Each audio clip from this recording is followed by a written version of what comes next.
ஒரு செழிப்பான காட்டில் கார்த்திக் என்ற ஒரு சிறிய குரங்கு வாழ்ந்து வந்தான். அவன் மிகவும் புத்திசாலி. ஒரு பெரிய குறை இருந்தது. அவன் எப்போதும் தாமதமாகவே வருவான். இப்பவே கிளம்புறேன். பாத்துக்கோங்களா, சீக்கிரம் போயிடலாம். காலை எழுந்து பழம் பறிக்க போகும் நேரம் தாமதம். கொஞ்சம் தூங்கு போயிட்டேன். நண்பர்களோட விளையாட்டு நேரம் தாமதம். ஐயோ, இப்பவே வரேன். அறிவா, எல்லாரும் சேர்ந்து போகலாம். ஹுர்ரே, நன்றி நண்பர்களே. கூட்டம் நடந்தால் கூட எல்லோரும் போய்விட்ட பிறகுதான் அவன் வருவான். இப்போ போகலாம்.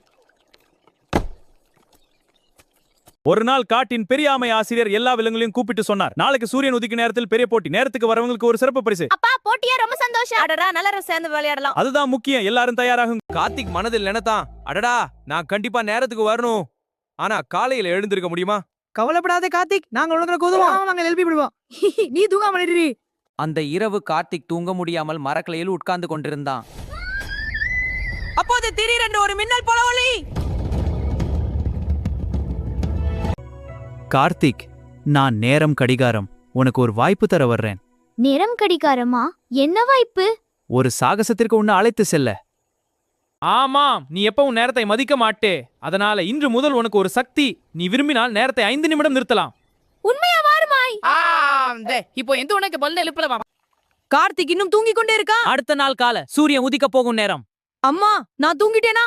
ஆமா, எழுந்திரு, நேரமா ஆச்சு. சரி சரி போகலாம், வா சீக்கிரம். அவன் உடனே கடிகாரத்தை அழுத்தினான். சரி, இப்போது அனைத்தும் நின்று போனது. பறவைகள் பறந்த இடத்திலேயே நின்றன. காட்டு நின்றது. சூரியன் அசையாம இருந்தது. அவன் மெதுவாக குளித்து பழம் சாப்பிட்டு சரியாக்க தயாராகி மீண்டும் கடிகாரத்தை அழுத்தினா. நேரம் மீண்டும் நகர்ந்தது. அருமா, இப்போ நான் ரெடி ஆகலாம். இப்போ நான் ரெடி. அப்பா, சூப்பர் கார்த்திக். போகலாம் கார்த்திக். போட்டி ஆரம்பமானது. பழம் சேகரிக்கும் போட்டி. கார்த்திக் கிளம்பு. நான் வேகமாக ஓடினான். அருமையான வேகம் கார்த்திக். வெற்றி உனக்குத்தான். போட்டி முடிந்ததும் அவனே ஜெயித்தான். அனைவரும் ஆச்சரியப்பட்டனர்.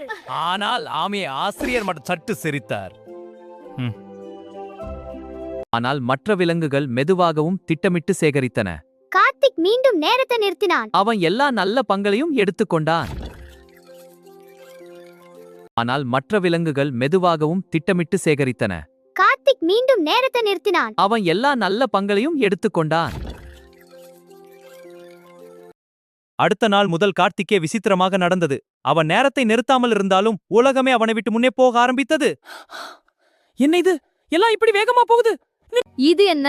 ஏன் எல்லோரும் வேகமா வளர்றாங்க? ஆமாம், நேரம் எப்படி போகுது? கடிகாரம் சொல்லு. அது ரகசியம். உண்மையை சொல். வேகமா போகுது. நண்பர்கள் வளர்ந்தார்கள். மரங்கள் உயர்ந்தன. ஆனால் கார்த்திக் மட்டும் அதே மாதிரி இருந்தான். ஆனால் நான் ஏன் மாறவில்லை? நேரத்தை ஏமாற்றினால் நேரம் உன்னை ஏமாற்றும். நீ வெற்றியை உன் முயற்சியால் பெறல. அதனால் நீ முன்னேறவே இல்ல. நான் தவறு பண்ணிட்டேன். என் தப்பு காரணமா எல்லாரும் கஷ்டப்பட்டீங்க. இப்போ புரிஞ்சுக்கிட்டியா கார்த்திக்? ஆமா, இனிமே இப்படி நடக்காது. சரி, போகலாம்.